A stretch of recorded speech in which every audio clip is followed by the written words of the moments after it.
And finally, Alice Weidel, the leader of Germany's far-right AfD, has been secretly engaging with Chinese officials. Reports suggest that she met China's former ambassador to Germany once every month for several years, raising concerns about foreign influence.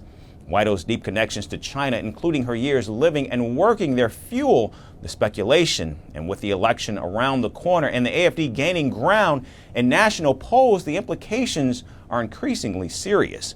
Our final report details the murky ties between Alice Weidel and China. Alice Weidel, leader of Germany's far-right AfD, has a secret. For years, she held off the record meetings with China's ambassador to Germany. These clandestine encounters have raised alarm bells in Europe, raising questions if Weidel is merely curious about China or is she a groomed ally. Investigative reports from German newspaper Bild expose a troubling pattern. Weidel allegedly met Wu Ken, China's former ambassador, once a month. Their meetings took place in a secluded Berlin residence, fortified with fences and guard dogs. And surprisingly, these meetings were also absent from Weidel's official calendar. When confronted, Weidel admitted to the meetings, but downplayed their frequency.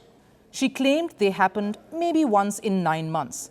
However, reports suggest Wu met her more often than German foreign ministry officials. Now Weidel's ties to China stretch back decades. She started learning Mandarin at 14. She later lived in China for 6 years, working at the state-owned Bank of China, and her doctoral thesis focused on China's pension system. Weidel's meetings with Wu Ken have also sparked concerns about foreign influence. Weidel has also repeatedly met other far-right allies in Europe. The most recent was Hungarian Prime Minister Viktor Orbán, who hosted the AfD leader in Budapest. Meanwhile, Russia too has long backed European far-right movements, with Putin himself courting far-right European leaders. But if Weidel has been influenced by Beijing, the implications could be immense. It's no secret that AfD is no stranger to controversy. The party's links to neo-Nazi groups have led to widespread condemnation. Even France's far-right National Rally cut ties with AfD. Accusations of espionage have already plagued the party, and now fresh concerns arise over Weidel's deep Chinese connections. One thing has now happened. The election campaign is, of course, now being terribly overshadowed by this matter.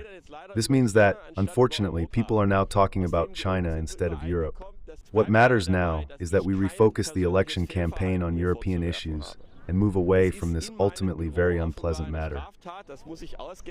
Last year, even though the Chinese government rejected the German espionage reports as hype, all eyes remain on Weidel asking if this was a calculated move.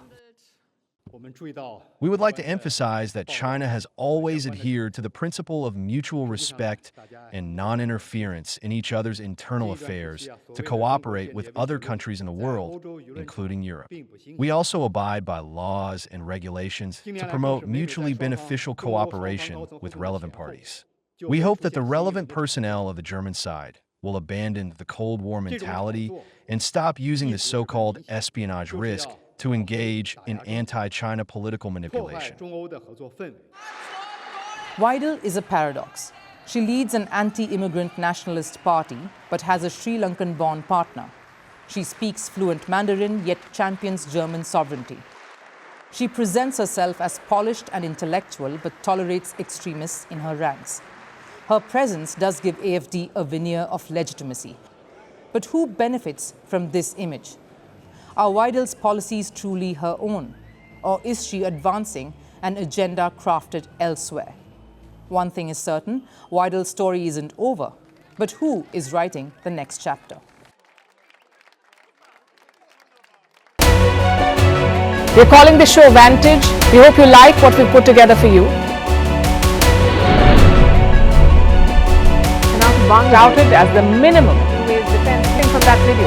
India's neighbors were the first to send the special edition of Vantage live from the White House throughout this week. Hindu Mandir in we're on our way to Tel Aviv.